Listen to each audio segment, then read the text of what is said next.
Hello everybody, it's Sword Song, and behind me is playing the trailer for The Unborn, which is a little movie that came out in 2009, horror flick.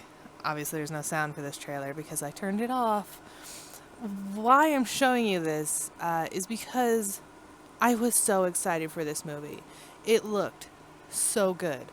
I was absolutely thrilled to see it. Especially because I was so into horror and it looked so unique and original and has so many terrifying images in the trailer. It just looked really good. I managed to get my hands on a delightful. Delightful.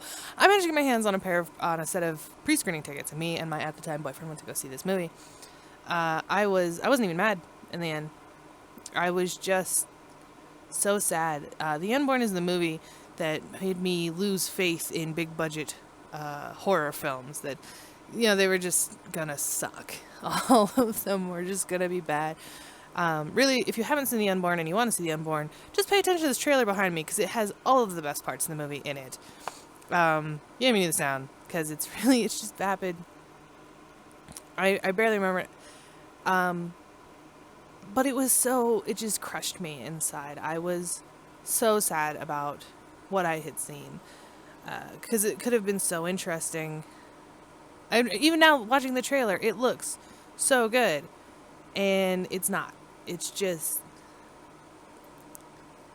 I hate The Unborn. Like you've probably heard me mention it before when I'm talking about movies. I hate The Unborn. The Unborn killed me on my insides. I left the theater in tears. And you may have noticed the title of this video is about superheroes. So why am I starting with The Unborn? Because I really want you to understand how I felt about The Unborn when I saw it. That I was just so mad and so just torn up, and I'd lost all faith in cinema. And this is part of the reason I turned to YouTube for horror, and I found things like Daywell Fear Factory and Marble Hornets and Everyman Hybrid and all these different really cool short horror films or series. Was because of this. Because I knew nothing good was going to come out of Hollywood. And aside from a few things here and there, nothing has. It's all been crap. Like I said, I want to talk about superhero movies and how I feel about superhero movies. I love superhero movies.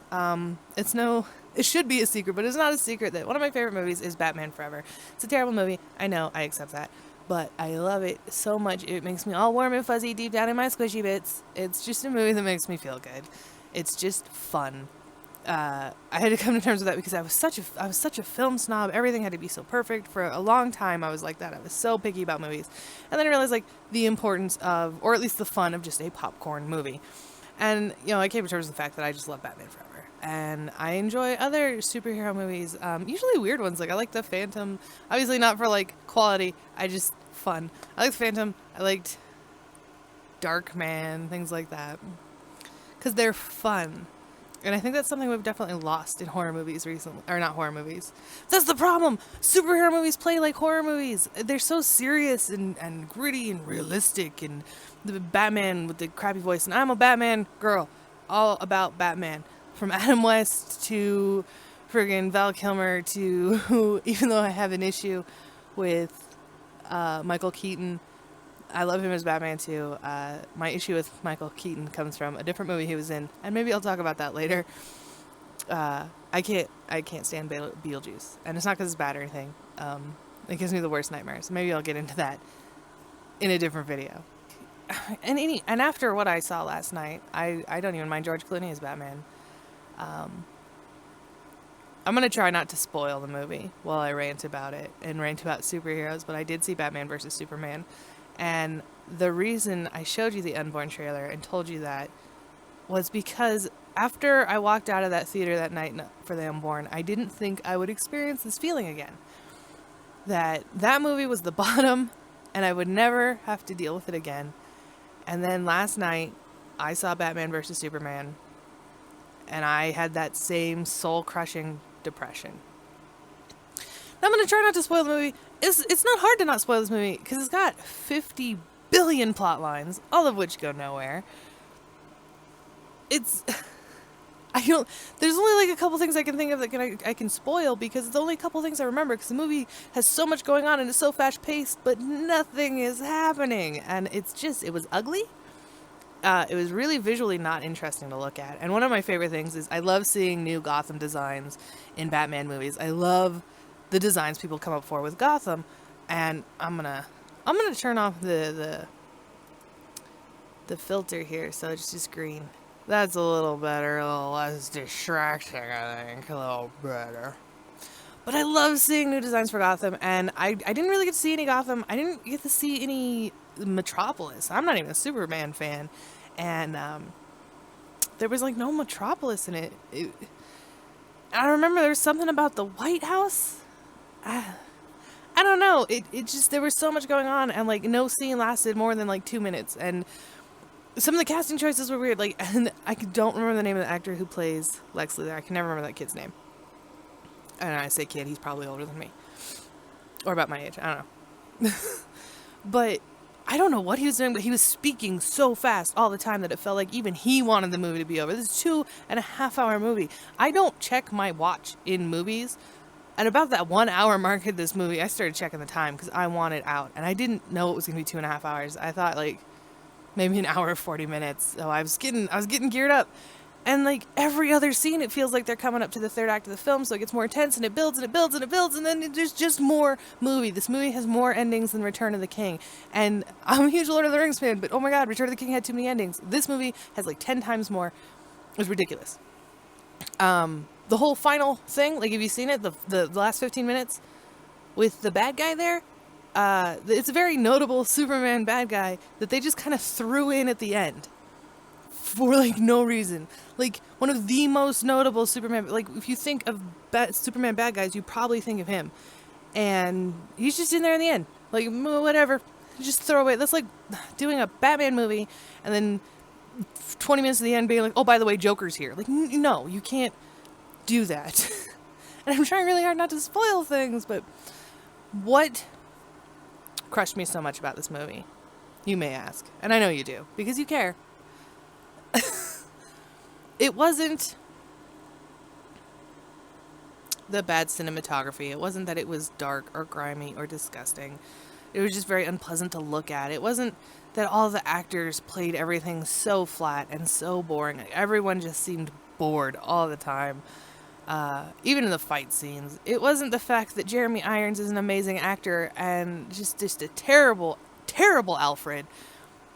It was the fact that I watched Batman fire a gun on multiple occasions. I watched Batman break a man's neck. Okay, there are two very big rules for Batman, if you don't know. One is he doesn't use guns, because guns is what killed his parents.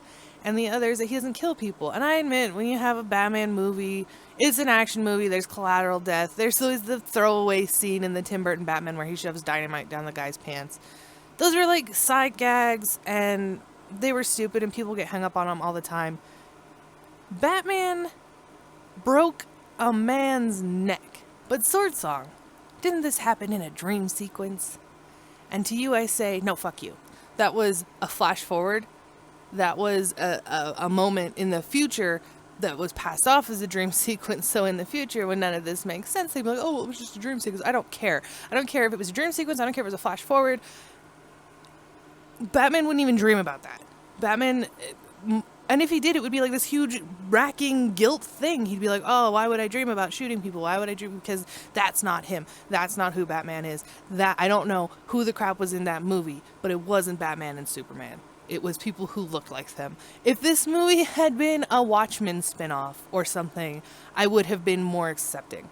But it was so dark and so grimy and so broody, and I can't tell you how much it hurt to watch my favorite superhero break his most basic of rules so nonchalantly. They have guns on the Batmobile and on the Batwing. He is torturing people. He's got like a ring that he brands people with. This is not Batman. This is some Watchmen shit, which is cool in its own right. But it's not Batman. And that killed me. And I've decided I will not see the rest of the Justice League movies. I have no interest in them, because if you fuck up Batman that badly, how are you going to do anyone else right? So I'm really mad about it. And it just reminds me of this I don't know, this, I hate the term post 9/11, but it keeps coming in my life, but this post 9/11 film of or era of film we're in, where everything's dark and gritty and real and blah blah blah. And I'm like, do you realize how ridiculous a superhero movie is? Yes, these are characters we have just given so much time of ourselves to.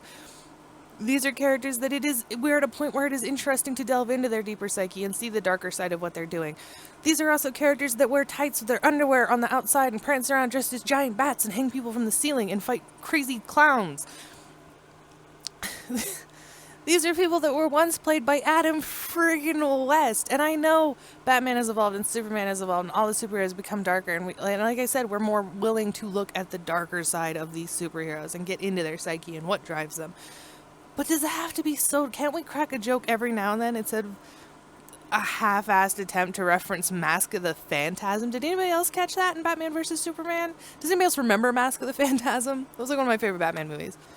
I want someone to remember how goofy it is. And that's why I liked Deadpool. Oh my gosh. I'm not a super big Marvel fan. I'm not super really big into Deadpool like a lot of the internet.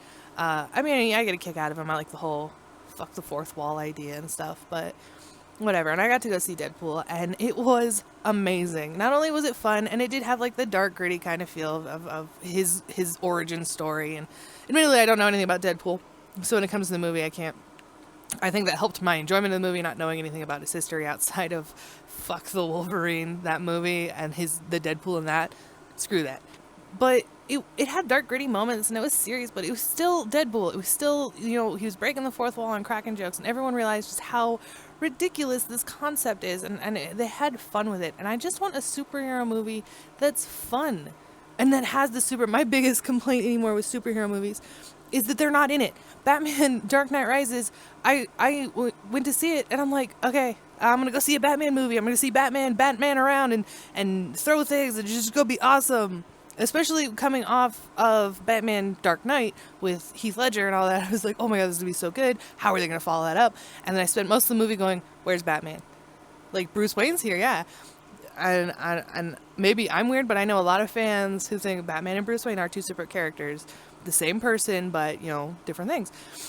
And I'm like, where's Batman? Batman, I want Batman. And he's not in it. Or when I went to go see the new Spider-Man movie, and no Spider-Man, a lot of Peter Parker, no Spider-Man. I'm like, we're focusing on weird crap in superhero movies, and it's driving me up the wall, because I just want to have a good, campy, fun time. Like, anymore when I want to watch a superhero movie, I just pop in the Adam West Batman, because at least I know it's going to be campy stupid. Sure, it's not going to be dark and gritty or real or intense, but at least I'm going to have fun with it.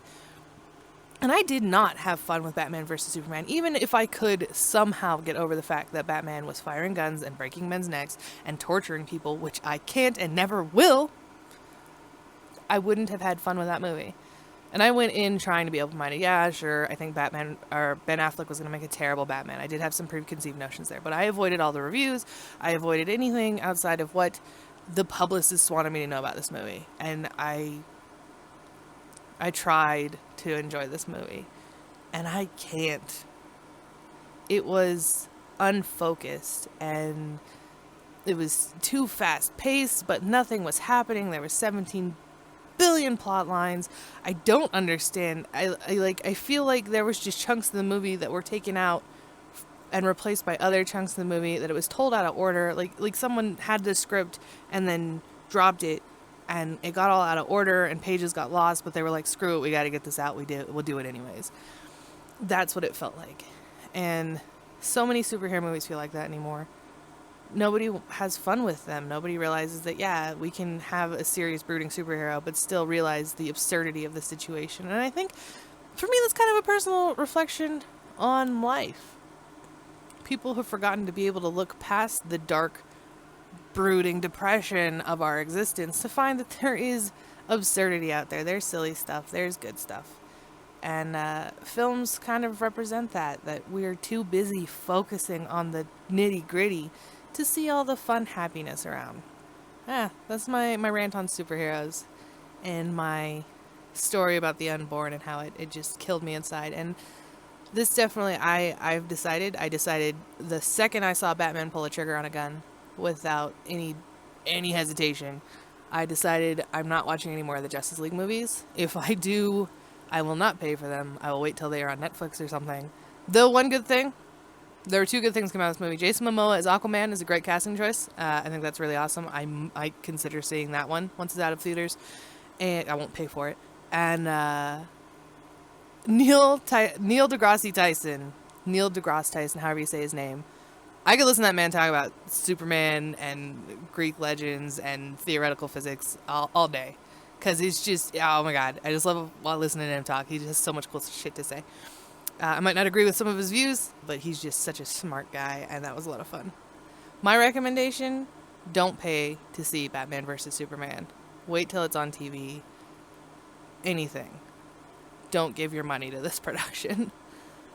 Try and tell Hollywood, if you feel the same way I do, try and communicate to Hollywood that this isn't what we want anymore. We don't want the dark nitty gritty. We want something to be absurd. We want some of the fun back in superheroes. Because I miss when it was fun to be a comic book nerd and it wasn't just depressing to read the new storylines.